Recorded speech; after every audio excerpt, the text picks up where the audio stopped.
श्री शिव महापुराण रुद्र संहिता 6वां अध्याय ब्रह्मा जी द्वारा प्रकृति के 25 तत्वों का वर्णन। ब्रह्मा जी बोले, हे ब्रह्मांड, तुमने लोक कल्याणकारी यह बड़ा ही उत्तम प्रश्न किया है कि जिसे भगवान विष्णु भी नहीं जानते। महाप्रलय के समय में सब स्थावर जंगम के नष्ट होने पर जब सूर्य ग्रह ताराओं से रहित होकर जब अंधकारमय हो गया था और चंद्र दिन रात अग्नि वायु पृथ्वी जल कुछ भी नहीं था, प्रधान आकाश और अन्य तेज भी शून्य हो गया था, तब सुई से भेदन करने योग्य निरंतर घोर अंधकार में वह एक सद ब्रह्मा ही था जिसको सत कहते हैं।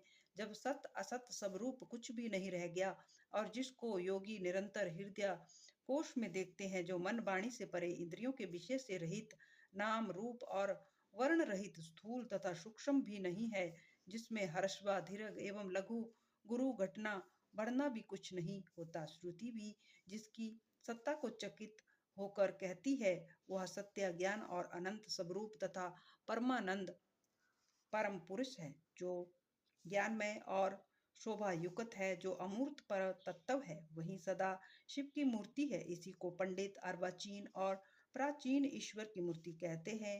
उसने अपने शरीर से स्वच्छंद शरीर वाली कभी नाश न होने वाली शक्ति प्रकट की। वही प्रधान प्रकृति, वही गुणवती माया और वही विकार से रहित बुद्धि तत्व जननी कहलाई। वही शक्ति अंबिका प्रकृति संपूर्ण लोकों की ईश्वरी, त्रिदेवों की माता, नित्य और मूल कारण कही गई, जिसकी 8 भुजाएं हैं और जो विचित्र मुख वाली और सुबह है, अचिंत्य तेज से युक्त, सबको उत्पन्न करने वाली अकेली ही वह माया संयोग से अनेक प्रकार की हो जाती हैं। और शिव शंकर जिनका कोई ईश्वर नहीं है, वहीं पर पुरुष ईश्वर है, जो सिर पर गंगा को धारण किए, ललाट पर चंद्रमा धारण किए और 3 नेत्र वाले हैं, जिनके 5 मुख और 10 भुजाएं हैं, जो त्रिशूलधारी प्रसन्नचित कपूर के समान और गौर शरीर एवं भस्म लगाए और काल स्वरूप भगवान है। उन्होंने उस शक्ति को साथ लेकर शिवलोक नामक क्षेत्र की रचना की। उसी उत्तम क्षेत्र को काशी कहते हैं, जो परम मोक्ष को देने वाली और सर्वोपरि विराजमान है। उस क्षेत्र में परमानंद स्वरूप शिव पार्वती शक्ति सहित निवास करते हैं। हे मुने, प्रलय काल में भी वह क्षेत्र शिव पार्वती से रहित नहीं होता और इसी से उसको अभिमुखत कहते हैं। धनुषधारी शिव जी ने पहले इसमें एक अनंत वन बनाया था। उस अनंत वन में शिवा शिव के रमण करते रहने पर हे नारद जी, उन्हें किसी दूसरे पुरुष के निर्वाण की इच्छा हुई और उन्होंने सोचा कि हम इसका भार किसी दूसरे पर शांति से काशी में केवल शयन करें। इस प्रकार निश्चय कर उसके दक्षिण के 10वें अंश में सुधा रूप आशव का व्यापार किया, जिससे त्रिलोकी में एक सुंदर पुरुष का आविर्भाव हुआ, जो शांत और सत्व गुण से युक्त एवं गंभीरता में सागर के समान था।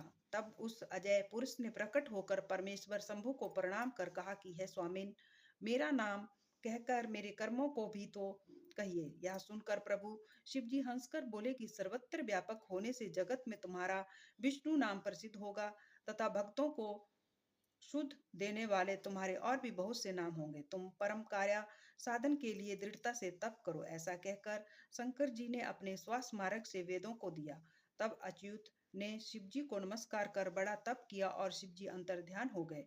विष्णु जी ने यह दिव्य 12,000 वर्ष तक तप किया, किंतु तब से अब तक उन्होंने अपने मनोरथ कल्याणकारी शंभु का कभी दर्शन न पाया। जब उन्हें इसकी चिंता हुई तो शिवजी ने यह शुभ वाणी उत्पन्न की कि तुम अपने संशय को दूर करने के लिए फिर तप करो। विष्णु जी ने फिर बहुत दिन तक घोर तप किया। तब शिव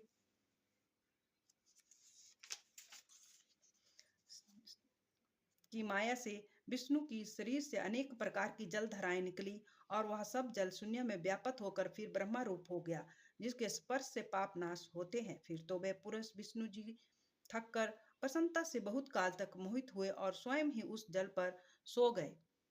उसी समय उनका श्रुति सम्मत नारायण नाम भी हुआ और प्रकृति पुरुष के बिना उस समय कुछ भी नहीं था।